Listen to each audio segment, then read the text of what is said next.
ओ mummy, आपको याद है ना, आज शाम को बाजार जाना है। स्कूल के लिए घर से निकलते हुए राजुल बोला।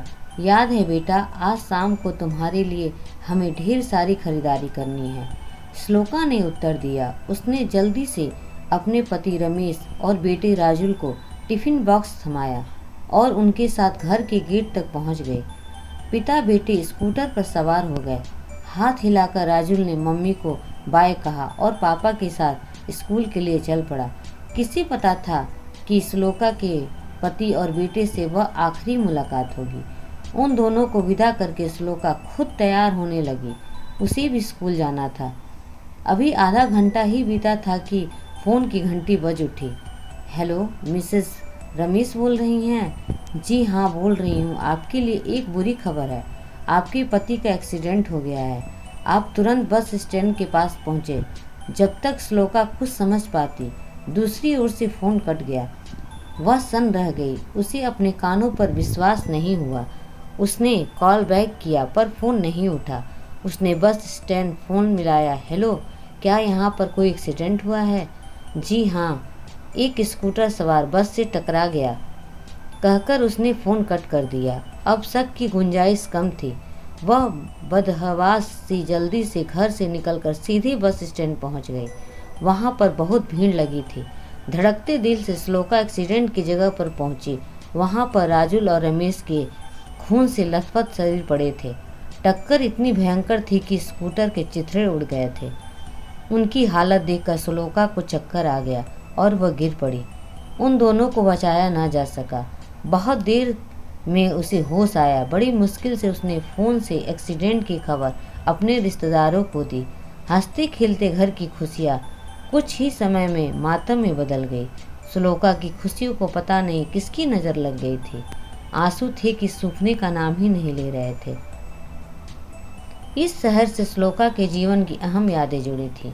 नौकरी की वजह से श्लोका तुरंत यह शहर छोड़कर न जा सकी।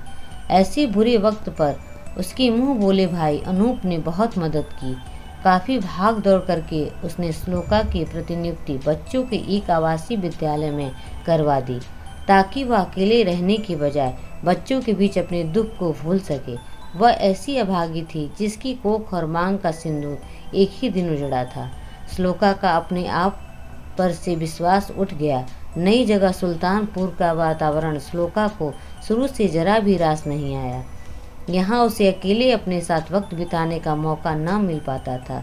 उसे स्कूल के हर बच्चे में अपना 7 वर्षीय राजुल ही दिखाई देता, पर वक्त इंसान से क्या कुछ नहीं करवा देता।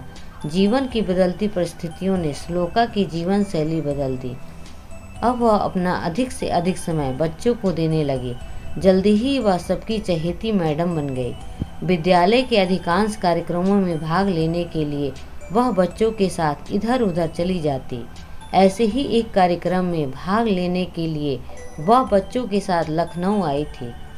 मंत्री जी के आने में थोड़ा समय था। खचाखच भरे सभागार में श्लोका छात्रों के साथ आगे ही बैठी थी। बच्चों के साथ आए व्योमेश ने माइक थमा और अपनी मीठी आवाज़ में बच्चों को व्यस्त रखने के लिए गाना शुरू कर दिया। एक प्यार का नगमा है, मौजों की रवानी है, जिंदगी और कुछ भी नहीं, तेरी मेरी कहानी है। शोर पिक्चर के इस गीत के साथ सभागार का शोर थम गया। सब इस गीत में डूब गए। श्लोका की आंखों से भी आंसू झरने लगे। वह बहुत कोशिश करने पर भी अपनी भावनाओं को रोक नहीं पाई और वह वहां से उठकर बाहर चली गई। गाना खत्म हुआ तो व्योमेश भी उसके ढूंढते हुए बाहर गैलरी में आ गया और बोला, माफ़ करना, शायद आपको मेरा गाना पसंद नहीं आया। ऐसी बात नहीं है।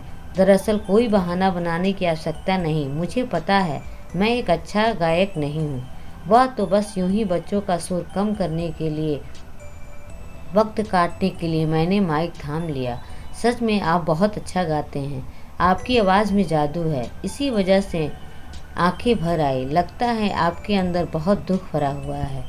नहीं तो, श्लोका अचकचाकर बोली, जैसे किसी ने उसकी चोरी पकड़ ली हो। दुख छुपाने से नहीं, बांटने से हल्का होता है। मेरा नाम व्योमेश है।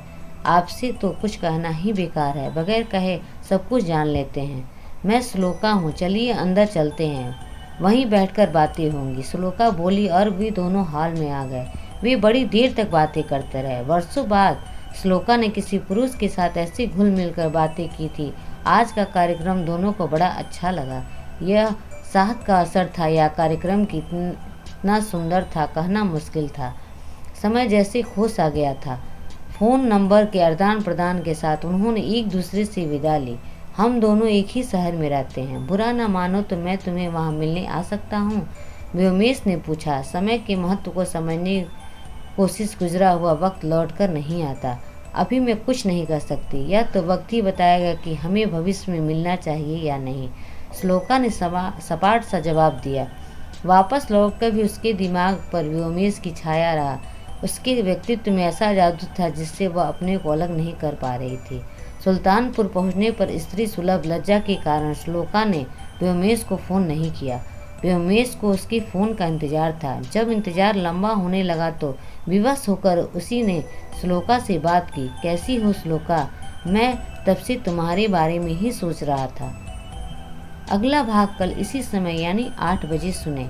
अगर कहानी पसंद आई हो तो प्लीज़ लाइक एंड सब्सक्राइब ज़रूर करें। धन्यवाद।